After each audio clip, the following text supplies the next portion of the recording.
अक्टूबर 2009 का आखिर था। हरिकेन कैटरीना को गुजरे 4 साल हो चुके थे और मैं सिर्फ 18 साल का था। असल में मैं नॉर्थ कैलिफोर्निया से हूँ, लेकिन जैसे ही 18 का हुआ, ज़िंदगी ने मुझे बेघर कर दिया। अपने शहर में सड़कों पर भटकना मुझे मंजूर नहीं था, इसलिए मैंने एक बड़ा फैसला किया। एक फ्राइट ट्रेन पकड़ी और बिना किसी मंजिल के लुइसियाना की तरफ निकल पड़ा। कुछ अरसे बाद मैं न्यू ऑर्लिन्स के 9th वार्ड में तकरीबन सड़कों पर ज़िंदगी गुजार रहा था। सफ़र के दौरान मेरी मुलाकात कुछ और होमलेस ट्रैवल किड्स से हुई।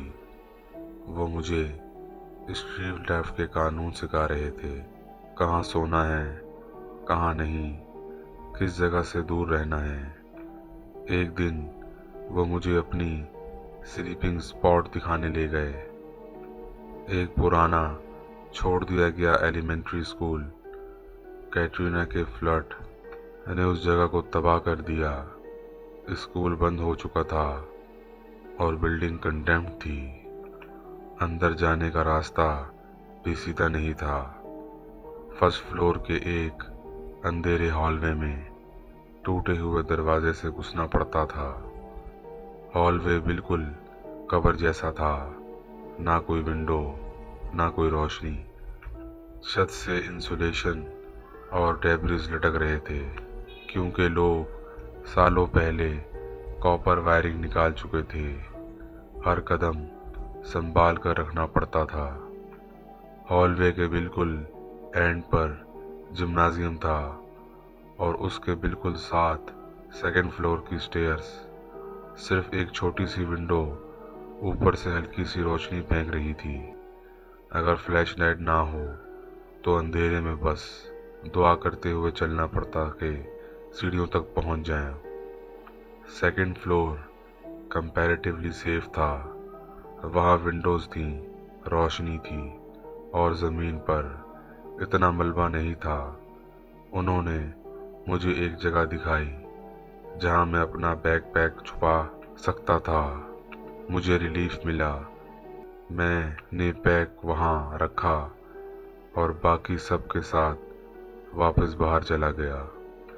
लेकिन बाद में अचानक याद आया, मेरी हेडलैम्प उसी बैकपैक में रह गई है।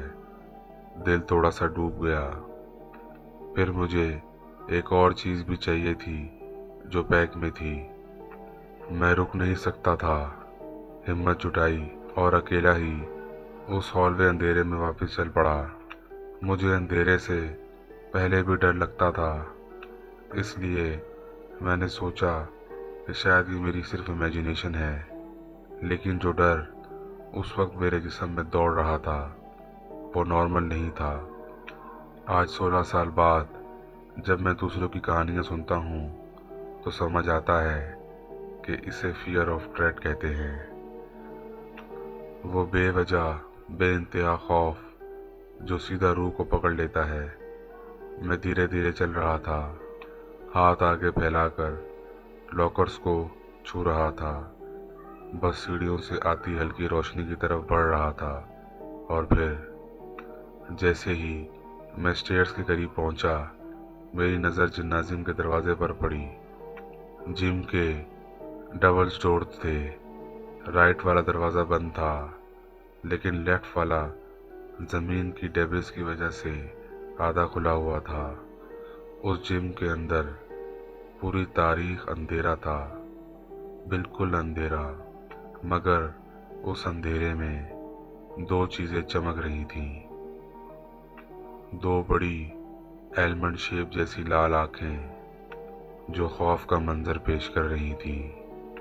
ना कोई जिस्म नजर आ रहा था, ना कोई रोशनी का सोर्स, सिर्फ आँखें। वो आँखें इंसान की आंखों से ज़रा ऊपर थीं और वो हल्की हल्की सी हिल रही थीं, जैसे धीरे धीरे मेरी तरफ आ रही हों। मेरा खून ठंडा हो गया। मेरे दिमाग ने सोचना छोड़ दिया। मैं भागा वहाँ से। लगता था जैसे पाँव जमीन को छू भी नहीं रही। मैं सीढ़ियों से तेजी से भागता हुआ सीधा उस कमरे में पहुंचा जहां मेरा बैग पैक था।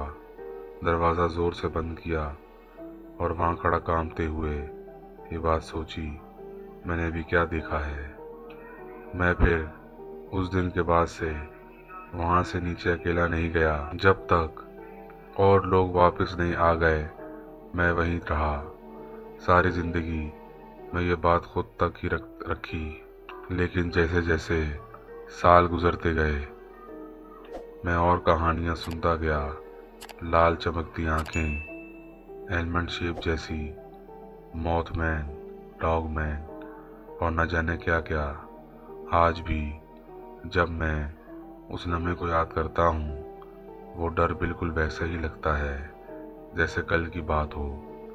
और शायद कुछ चीज़ें अंधेरे में ही रहना पसंद करती हैं।